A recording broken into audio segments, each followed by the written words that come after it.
اللهم صل على سيدنا محمد. اب اس کے اندر عقائد کے اندر کچھ مزید ذیلی عقائد بھی ہوتے ہیں، وہ بھی ساتھ ساتھ بیان کریں گے.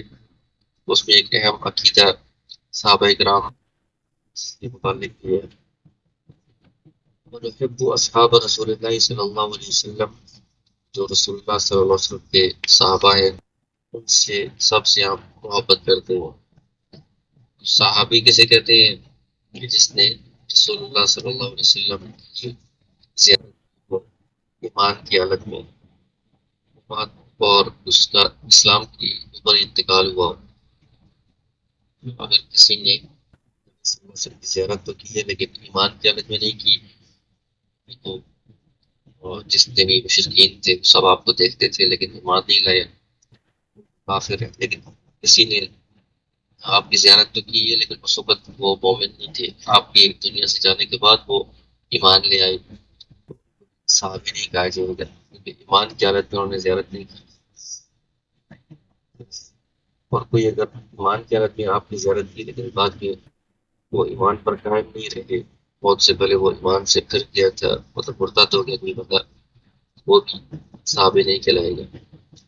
جس نے ایمان کی حالت میں آپ صلی اللہ علیہ وسلم کی زیارت کی ہو اور پھر ایمان موت تک ایمان پر قائم رہا ہو، اس کو صحابی کہا جاتا ہے.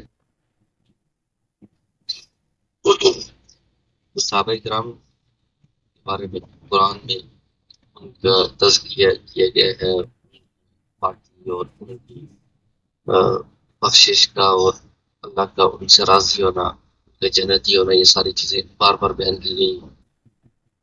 والسابقون الاولون من المہاجرین والانصار، مہاجرین جو ہجرت کر کے آئے تھے مکہ سے ان کے ساتھ بھی، والانصار جو مدینہ والے تھے ان کے ساتھ بھی، والذین اتبعوهم بإحسان، اور جو لوگ ان کے ساتھ اور شامل ہو گئے تھے مسلمان ہو کر، رضی اللہ عنہم ورضوا عنہ، اللہ تعالیٰ ان سب سے راضی ہے.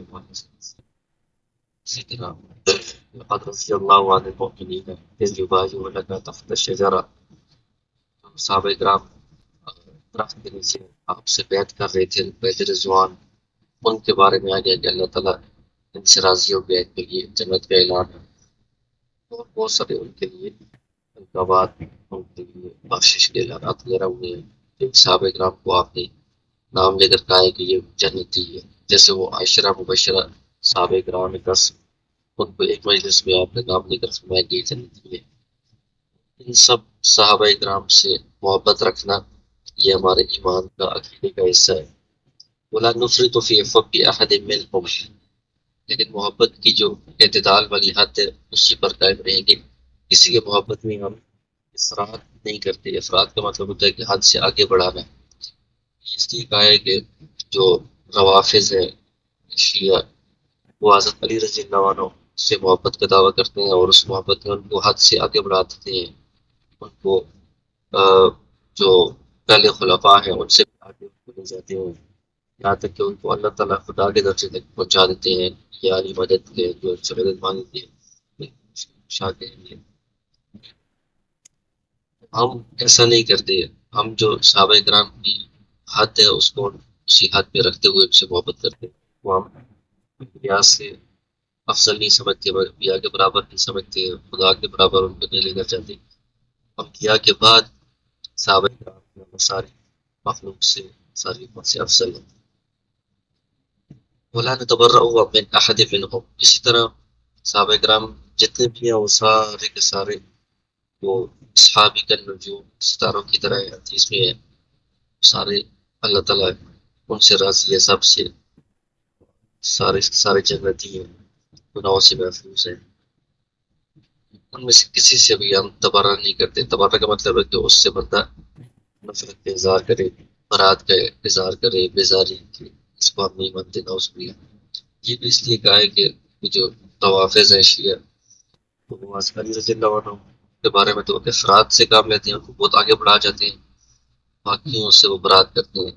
جب حضرت عمر رضی اللہ عنہ سے، حضرت صدیق رضی اللہ عنہ، حضرت عائشہ رضی اللہ عنہ، ان سے وہ برات کرتے ہیں، بیزاری کا اظہار کرتے ہیں، تارتش نہیں کرتے ہیں. یہ غلط ہے. اس لیے اس عقیدے کو صاف کہتے ہیں کہ وہ روافظ والا جو عقیدہ ہے صحابہ کرام کے بارے میں وہ غلط ہے. ہمارا وہ عقیدہ نہیں ہے۔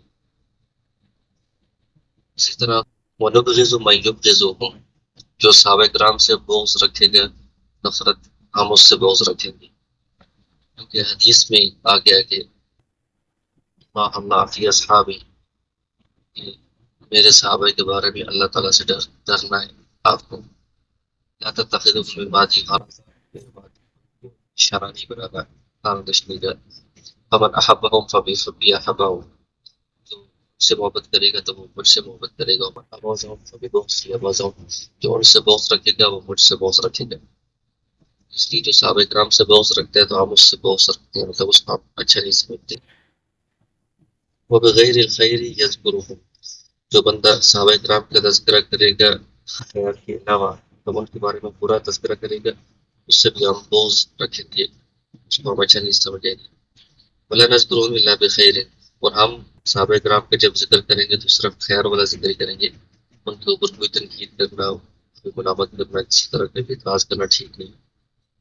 ایک تو روافض ہے جو صحابہ کرام مطلب ان کے اوپر طعن و تشنیع کرتے ہیں، برا بھلا کہتے ہیں، وہ تو غلط ہے، عقیدہ بھی غلط ہے، ان سے ہم برات کا اظہار کرتے ہیں، اور ہم سارے صحابہ کرام سے محبت رکھتے ہیں۔ کچھ اور بھی ایسے لوگ ہیں جو مطلب روافض شیعہ تو نہیں ہے، اپنے آپ کو سنی کہتے ہیں عام، لیکن انہوں نے بھی بعض معاملات کو لے کر صحابہ کرام کے اوپر اعتراض کیے ہیں۔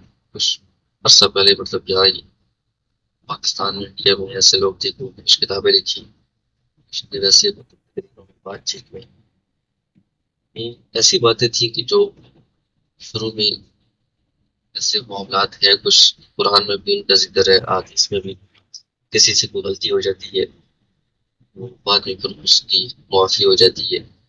ظاہر ہے کہ انبیاء گناہوں سے معصوم ہے، صحابہ کرام معصوم تو نہیں تھے، کسی وقت کسی سے کوئی غلطی ہو گئی تھی لیکن بعد میں انہوں نے توبہ کر لی، اس لیے وہ جنتی ہیں، بخشے ہوئے ہیں، گناہوں سے توبہ کرنے کی وجہ سے وہ آخر میں گناہوں سے پاک تھے۔ لیکن وہ جو پہلے والی غلطی تھی اسی کو لے کر بعض لوگوں نے ان پر اعتراض وغیرہ کرنا شروع کر دیے، جیسے عہد کی جو جنگ ہے تو اس میں کچھ صحابہ کرام کو ایک جگہ پر رکھا گیا، تیر انداز تھے کہ آپ نے یہاں سے ہٹنا، جنگ ختم ہوگی مطلب فتح ہوگی، انہوں نے سمجھا کہ بس اب فتح ہوگی یہ تو اب ہم ہٹ جائیں، وہ تو سے ہٹے تو اس طرف سے کافروں نے حملہ کر دیا۔ یہ مطلب ان کی طرف سے غلطی تھی کہ جب تک آپ صلی اللہ علیہ وسلم نے ان کو فرمایا تھا کہ میں نے کہوں آپ نے یہاں سے ہٹنا نہیں، اس وقت تک ان کو ہٹنا نہیں چاہیے تھا، لیکن انہوں نے سمجھا کہ جب ختم ہوگی یہ تو ہمیں ہٹ جانا چاہیے۔ قرآن میں بھی اس کا ذکر ہے لیکن اسی کے آخر میں ہے کہ عفا اللہ عنکم اللہ غفور حلیم، یہ ان کی ایک غلط فہمی تھی، اللہ تعالیٰ نے ان کو معاف کر دیا ہے اور اللہ تعالیٰ بخشنے والا ہے۔ اور کچھ ایسی غلطیاں اگر کسی سے ہوئی ہیں تو وہ بعد میں اللہ تعالیٰ نے ان کو معاف کر دیا اور ان سے اپنے رضا کا اعلان کیا۔ اب ان غلطیوں کو لے کر کوئی بندہ بعد میں اعتراض کرے، ان کے اوپر تنقید کرے تو یہ غلط ہے، یہ جائز نہیں، اس لیے ہم ان کے جو تذکرہ کریں گے وہ خیر والا تذکرہ کریں گے، کوئی شر والی تنقید کریں گے، ایسی بات ان کے بارے میں نہیں کریں گے، جو کرے گا تو اس کو ہم اچھا نہیں سمجھیں گے۔ وَنَرَى حُبَّهُمْ دِينًا وَإِيمَانًا، اور ہم صحابہ کرام کی محبت کو اپنے دین کا حصہ سمجھتے ہیں، ایمان کا حصہ سمجھتے ہیں، وَإِحْسَانًا نیکی سمجھتے ہیں اس کو ہم، وَبُغْضَهُمْ اور صحابہ کرام سے بغض رکھنے کو ہم کفراً و نفاقاً و طغیاراً کفر سمجھتے ہیں، نفاقت منافقت سمجھتے ہیں، سرکشی سمجھتے ہیں۔ اس سے جو بغض رکھے گا وہی رکھے گا جس کے اندر ایمان نہیں ہوگا۔ ایمان والا جو ہے وہ جو رسول اللہ صلی اللہ علیہ وسلم پر ایمان لا رہا ہے، تو رسول اللہ صلی اللہ علیہ وسلم کے جو ساتھی ہیں جنہوں نے دن رات آپ کے ساتھ گزارے ہیں، آپ کے ساتھ جنگیں لڑی ہیں، آپ کے اوپر جان قربان کی ہے، آپ کے شاگرد ہیں، آپ نے ان کو تیار کیے ہے، ان کے ساتھ کیسے بغض رکھ سکتے ہیں جو نبی صلی اللہ علیہ وسلم پر ایمان رکھتا ہے؟ کہ جو ان کے ساتھ بغض رکھ رہا ہے ظاہر ہے کہ اس پہ ایمان نہیں، منافق ہے، یہ سب کا ہے۔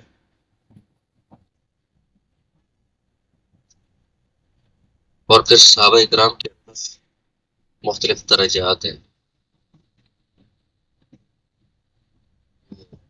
اس میں پھر جو خلفاء ہیں، خلفاء راشدین 4 ہے ونثبت الخلافت بعد النبی صلی اللہ علیہ وسلم، تو نبی صلی اللہ علیہ وسلم کی دنیا سے جانے کے بعد خلافت جو تھی اس کے بعد ان کے نائب کون، ان کے جانشین کون تھے جو مسلمانوں کے سب سے بڑے ہیں، سربراہ ہیں؟ نبی صلی اللہ علیہ وسلم کے بعد ہم سب سے پہلے خلافت ثابت کرتے ہیں ابو بکر رضی اللہ عنہ کے لیے، پہلا خلیفہ مانتے ہیں اس کو، خلیفہ اول بھی کہتے ہیں، خلیفہ بلا فصل بھی کہتے ہیں۔ بلا فصل کا مطلب یہ ہے کہ نبی صلی اللہ علیہ وسلم کی اور ابو بکر صلی اللہ علیہ وسلم کے درمیان کوئی فاصلہ نہیں ہے، خلیفہ بلا فصل۔ یہاں پر یہ کہہ رہے ہیں کہ سب سے پہلا خلیفہ ہم ابو بکر صدیق رضی اللہ عنہ کو مانتے ہیں، یہ سنت والجماعت کا یہ عقیدہ ہے۔ تفصیل اللہ، اور ہم صحابہ کرام میں سے سب سے زیادہ فضیلت بھی ان کو دیتے ہیں، سب سے افضل صحابہ صدیق رضی اللہ عنہ ہے۔ آپ صلی اللہ علیہ وسلم کی زندگی میں آپ نے ان کو جتنا مقام دیا تھا، ہر بات میں ان کو آگے رکھتے تھے، ان سے مشورہ کرتے تھے، اور آخری وقت میں آپ نے ان کو مصلی پر کھڑا کیا، ان کو نمازوں کا امام بنایا۔ یہ خود اس بات کی دلیل ہے کہ یہ سب سے افضل تھے اور یہی آپ کے بعد خلیفہ بننے کے حقدار تھے۔ تقدیم له على جمیع الامت، ساری امت میں سب سے آگے اور سب سے افضل ابو بکر صدیق رضی اللہ عنہ ہے۔ ثم عمر بن الخطاب رضی اللہ عنہ، دوسرے نمبر پر عمر بن الخطاب رضی اللہ عنہ ہے، خلیفہ بھی، فضیلت میں بھی۔ ثم عثمان رضی اللہ عنہ، تیسرے نمبر پر عثمان رضی اللہ عنہ سب سے افضل ہے، تیسرے خلیفہ ہے۔ ثم علی بن ابی طالب رضی اللہ عنہ، چوتھے نمبر پر حضرت علی رضی اللہ عنہ سب سے افضل ہے اور چوتھے خلیفہ ہیں۔ یہ ہمارا اہل سنت کا عقیدہ ہے۔ اس کے خلاف جس کا عقیدہ ہوگا وہ اہل سنت والجماعت کا ناجی ہے، جس کا شروع میں ذکر آیا تھا، زیاد پانے والا فرقہ۔ اس کے خلاف سے اس کا عقیدہ ہوگا وہ پھر باطل فرقے میں سے ہوگا۔ وهم الخلفاء الراشدون، تو حدیث میں جو آتا ہے علیکم بسنتی و سنت الخلفاء الراشدین، خلفاء راشدین کی سنت پر تم عمل کر رہے ہیں۔ خلفاء راشدین کی 4 حضرات ہیں، والائمۃ المہتدون، اور یہ ائمہ ہے اسلام کے امام جو ہدایت یافتہ تھے، فضل بالحق، جنہوں نے حق کے ساتھ فیصلے کیے، کرو بھی یعدلون، اور وہ حق کے ساتھ عدل و انصاف کے ساتھ اپنی ذمہ داریاں پوری کر رہے تھے زمانے میں۔ تو اس بارے میں چونکہ آج کل مطلب بعض لوگوں کے عقائد وغیرہ بہت خراب ہیں، اور مختلف لوگ اس بارے میں تنقید وغیرہ، اعتراضات وغیرہ کرتے ہیں، بات چیت اس بارے میں تب دیکھ کر اپنا عقیدہ ٹھیک ہونا چاہیے، اپنا ذہن صاف ہونا چاہیے، اور دوسرا کوئی بات کرے تو بندے کو معلومات ہونی چاہیے، بندہ اس کو روک سکے، جواب دے سکے۔ اسی طرح آگے بتا رہے ہیں کہ اسلام کے اندر مختلف درجات ہیں، مختلف صحابہ کرام الگ الگ فضائل ہیں۔ یہ کہ 10 صحابہ کرام ایسے ہیں جن کو خاص طور پر ایک مجلس میں آپ صلی اللہ علیہ وسلم نے جنتی ہونے کی بشارت، ان کو عشرہ مبشرہ کہا جاتا ہے، ان کی بشارت دی گئی۔ سارے صحابہ کرام جنت، قرآن حدیث میں ان سے اللہ تعالیٰ نے اپنی رضا کا اعلان کیا ہے، جنت میں بھی گئے، یہاں سب کے لیے نام لے کر بھی مختلف مواقع پر بات کریں، مختلف صحابہ کرام کو خوش اسلام، لیکن ان 10 صحابہ کرام کو اس کو اکٹھا اس خاص موقع پر آپ نے سنائی تھی، اس لیے وہ خاص فضیلت حاصل ہے۔ صحابہ کرام میں 4 تو وہی خلفاء راشدین ہیں، اور 6 دیگر صحابہ کرام، کہتے ہیں وَإِنَّ الْعَشْرَةَ الَّذِينَ سَمَّاهُمْ صلی اللہ علیہ وسلم، 10 وہ صحابہ کرام جن کا آپ صلی اللہ علیہ وسلم نے نام لیا، وَبَشَّرَهُم بِالْجَنَّةِ، اور ان کو جنت کی خوشخبری سنائی، شَهِدَهُم بِالْجَنَّةِ، تو ہم بھی اس بات کو مانتے ہیں، اس کی گواہی دیتے ہیں کہ بالکل جنت میں اعلیٰ ما شہد النبی صلی اللہ علیہ وسلم، اس طرح کی آپ صلی اللہ علیہ وسلم نے خوشخبری سنائی، قول الحق، اور آپ کا جو خوشخبری سنا رہے ہیں آپ اس پر ایمان لاتے ہیں، یہ رکھتے ہیں۔ اور وہ 10 حضرات یہ ہیں، بکر و عمر، عمر و عثمان، والد و طلحہ و زبیر و سعد، سعد واقع ہماری دعاؤں سے وہ ابو رضی اللہ عنہ بس مشہور صاحب ہے۔ جو آخری ہے ابو عبیدہ بن جراح، ان کو آپ صلی اللہ علیہ وسلم نے ایک موقع پر امین و حاضر الامہ کا لقب دیا تھا۔ یہ بتا رہے ہو وہ امین و حاضر الامہ امانت کار شخص ہے۔ مطلب یہ 10 حضرات جو ہیں یہ باقی سب صحابہ کرام میں سے زیادہ افضل ہیں۔ پھر ان 10 میں سے 4 خلفاء راشدین زیادہ افضل ہیں، ان میں سے ترتیب ہے۔ اور ان کے بعد پھر یہ 10 سب سے افضل ہے۔ پھر ان کے بعد جو اصحاب بدر ہیں، غزوہ بدر میں جو شریک ہونے والے ہیں، وہ باقی سب صحابہ کرام سے زیادہ افضل ہے۔ یہ صحابہ کرام کی جو فضیلت ہے یہ انبیاء کے بعد ہے، جب سارے صحابہ کرام مل کر بھی کسی نبی کے برابر نہیں ہو سکتے۔ یہ انبیاء سب سے افضل ہیں، انبیاء کے بعد پھر یہ صحابہ کرام کے درجے۔ من احسن القول، ان کے بارے میں جو بندہ اچھی بات کرے گا، یہ اصحاب نبی صلی اللہ علیہ وسلم و ازواجہ، اور نبی صلی اللہ علیہ وسلم کی جو ازواج مطہرات ہیں وہ بھی صحابہ کرام میں شامل ہیں۔ طاہرات، جو پاکیزہ بیویاں ہیں آپ کی، من کل دنس، ہر قسم کی وہ برائی سے آپ سے پاک ہیں۔ وذریاتہ المقدسین، اسی طرح آپ صلی اللہ علیہ وسلم کی جو اولاد ہے، آپ کی بیٹیاں ہیں، نواسے، نواسیاں، اور جو اولاد ہے وہ بھی پاکیزہ ہیں۔ ان سب کے بارے میں جو بندہ اچھی بات کرے گا، مقدسین میں سے، یہ بھی وہی بات ہے کہ وہ عیوب سے اور برائیوں سے پاک ہے۔ فقط بری من النفاق، تو یہ شخص نفاق سے بری ہوگا، اس کا دل پاک صاف ہے، اس کا ایمان کامل ہے، ایمان اس کا ٹھیک ہے۔ جو بندہ ان کے بارے میں برا سوچ رہا ہے یا بری بات کہہ رہا ہے، صحابہ کے بارے میں یا ازواج مطہرات کے بارے میں یا آپ کی اولاد کے بارے میں، مطلب اہل بیت کے بارے میں، وہ بندہ مومن نہیں ہو سکتا، وہ منافق ہے۔ آگے کہہ رہے ہیں وہ علماء السلف من السابقین، صحابہ کرام کے بعد جو درجہ ہے وہ تابعین کا ہے، تابعین تبع تابعین، وہ اس میں پھر یہ کہ جو علماء ہیں، تابعین مطلب پہلے زمانے کے، ومن بعدهم من التابعین، اور بعد کے جو ہیں، جو وہ سارے کے سارے اہل الخیر والاثر، اس میں احادیث کو پڑھنے پڑھانے والے محدثین بھی شامل ہیں۔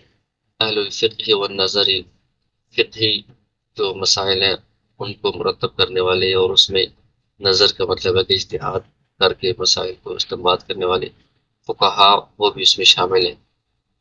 سب کے بارے میں کہتے ہیں لا یذکرون الا بالجمیل، ان کا ذکر اچھے الفاظ میں کرنا چاہیے، ہم ان کا ذکر اچھے الفاظ میں کرتے ہیں کہ یہ سب محدثین اور فقہا جو تھے، علماء، تابعین تبع تابعین، یہ سب اچھے لوگ تھے اور امت کے محسن تھے۔ انہوں نے ہمارے لیے مسائل کو، احادیث کو روایت کر کے بہت بڑا علمی ذخیرہ چھوڑا ہے، ہم کی ان کی خدمت کی۔ ذکرہم بالسوء فہو علی غیر السبیل، جو بندہ ان کے بارے میں برائی کے ساتھ تذکرہ کرے گا تو وہ غلط راستے پر ہوگا۔ وہ اگر آپ برا کہیں گے تو ان کی جو روایات ہیں نقل کی ہوئی یا ان کے بتائے ہوئے جو مسائل ہیں ان پر سے پھر اعتماد اٹھ جائے گا۔ وَلَا نُفَضِّلُ أَحَدًا مِنَ الْأَوْلِيَاءِ عَلَى أَحَدٍ مِنَ الْأَنْبِيَاءِ عَلَيْهِمُ السَّلَامُ، کہتے ہیں کہ جو تابعین تبع تابعین، یہ بات کے اندر جو علماء فقہا یا بزرگ تھے وہ اللہ کے ولی ہیں، اولیاء انہیں کہا جاتا ہے، بزرگ ہیں، نیک لوگ ہیں۔ وہ جتنے بھی بڑے بزرگ بن جائیں ان کو ہم انبیاء کے برابر نہیں کہہ سکتے، یا انبیاء سے ان کو زیادہ فضیلت نہیں دے سکتے۔ نقول، ہمارا یہ عقیدہ ہے، نبی واحد افضل من جمیع الاولیاء، ایک نبی تمام کے تمام اولیاء سے زیادہ افضل ہے، سارے اولیاء مل کر بھی کسی ایک نبی کے برابر بھی نہیں ہو سکتے۔ اس لیے جو اولیاء ہیں، بزرگ ہیں، ان سے عقیدت رکھنا، ان کو نیک بندہ ماننا، اللہ کا ولی ماننا، یہ تو ٹھیک ہے، لیکن ان کی عقیدت میں اس حد تک غلو کرنا، حد سے تجاوز کرنا کہ ان کو بڑھا چڑھا کر بندہ انبیاء کے درجے تک پہنچا دے یا انبیاء سے افضل، اور یہ بھی غلط ہے، گمراہی ہے۔ تو بعض لوگ جو ان کو بڑھا کر خدائی کے درجے تک پہنچا دیتے ہیں، جو اللہ تعالیٰ والی صفات ہے وہ اولیاء کے اندر ماننا شروع کر دیتے ہیں، یہ کیسے جائز ہو سکتے ہیں؟ وہ تو بالکل شرک ہے، حرام ہے۔ اس کے بارے میں یہ ہے کہ اولیاء جو ہیں وہ جتنے بھی بڑے ہو جائیں، مطلب نیک بن جائیں، جتنی بھی زیادہ عبادت کریں، وہ انبیاء کے درجے تک نہیں پہنچ سکتے۔ نبوت جو ہوتی ہے وہ اللہ کا انتخاب ہوتا ہے، وہ اپنی طرف سے کوشش کر کے یا عبادت کر کے نہیں حاصل کی جا سکتی، اللہ تعالیٰ اسی کا انتخاب کرتے ہیں خود ہی۔ جو ولایت ہوتی ہے، اولیاء جو بنتے ہیں وہ اپنی عبادات کے ذریعے سے، نیک اعمال کے ذریعے سے بندہ ولی بن جاتا ہے، یہ الگ چیز ہے، وہ نبوت الگ چیز ہے۔ تو نیک اعمال کے ذریعے سے بندہ اتنا بڑا بھی ولی بن کے نبوت کے درجے تک نہیں پہنچ سکتا، وہ اللہ کی طرف سے انتخاب ہوتا ہے، اللہ کی عطا کردہ ہوتی ہے۔ آگے کہتے ہیں وَنُؤْمِنُ بِمَا جَاءَ مِنْ كَرَامَاتِهِمْ، اولیاء جو ہوتے ہیں، جس طرح انبیاء اکرام سے بعض ایسی چیزیں سامنے آتی ہیں نا جو بالکل عجیب و غریب ہوتی ہیں، عام روٹین سے ہٹ کر ہوتی ہیں، اس کو معجزہ کہتے ہیں۔ جیسے حضرت موسیٰ علیہ السلام کی جو لاٹھی تھی وہ سانپ بن جاتی تھی، اور وہ معجزہ ہے۔ حضرت آ، صالح علیہ السلام کے زمانے میں پہاڑ سے روشنی پیدا ہوگی، وہ معجزہ ہے۔ اور بہت سارے معجزات قرآن میں ان کا ذکر انبیاء کے ہوتے ہیں۔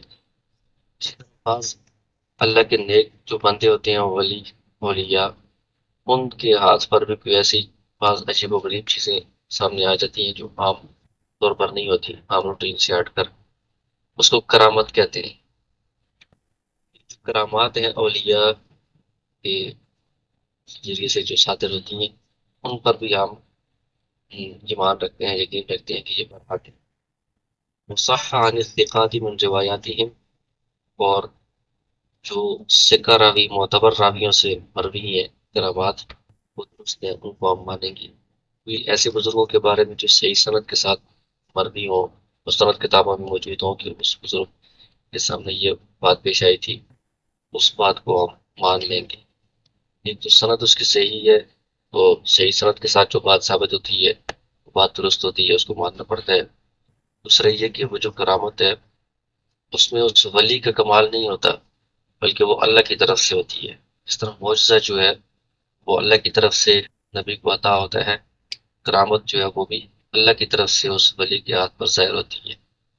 کرامات پر حق ہے، لیکن اس میں ہمارا عقیدہ یہ ہے کہ ولی جو ہے وہ خود اپنے اختیار سے یہ کرامت صادر نہیں کر سکتا، بلکہ اللہ تعالیٰ کا اس میں اختیار ہوتا ہے۔ اللہ تعالیٰ جب چاہتے ہیں اپنے اختیار سے ولی کے ہاتھ پر اس کرامت کو ظاہر کر دیتے ہیں، اس وقت اللہ تعالیٰ نہیں چاہتے تو کرامت ظاہر نہیں بھی ہوتی۔ ولی کا اپنا اس میں اختیار نہیں ہوتا، اپنا کمال نہیں ہوتا، اللہ کی طرف سے ہی ہوتا ہے۔ اللہ تعالیٰ اس طرح عجیب و غریب کام کرنے پر قادر ہیں، اس لیے ٹھیک ہے جو صحیح سند کے ساتھ ثابت ہو۔ بات اولیاء سے بعض اوقات ایسا کوئی کام سامنے آ جاتا ہے جو عام روٹین سے ہٹ کر ہوتا ہے، کرامت ہوتی ہے، وہ اللہ کی طرف سے ہوتا ہے، اور جب اللہ تعالیٰ نہ چاہے تو وہ نہیں بھی ہو سکتا، وہ ولی کا اپنا اختیار نہیں ہوتا۔ اس کی مثال جو ہے نا وہ قرآن میں بھی ہے۔ پہلے زمانے میں حضرت مریم علیہ السلام جو تھے وہ ویسے اللہ کی نیک بندی تھی، وہ جو نبی نہیں ہے اللہ کا نیک بندہ، وہ ولی ہے، مطلب وہ بھی اولیاء میں سے ہیں۔ ان کو کمرے کے اندر وہ تھی، ان کو وہاں پر پھل مل رہے تھے، اگر جس پھل کا موسم میں نہیں ہے وہ پھل ان کو کمرے کے اندر مل رہا ہے، باہر سے بھی بندہ آیا بھی نہیں ہے، وہ خود بھی باہر گئے نہیں ہے، اندر پھل ان کے پاس پہنچ گئے۔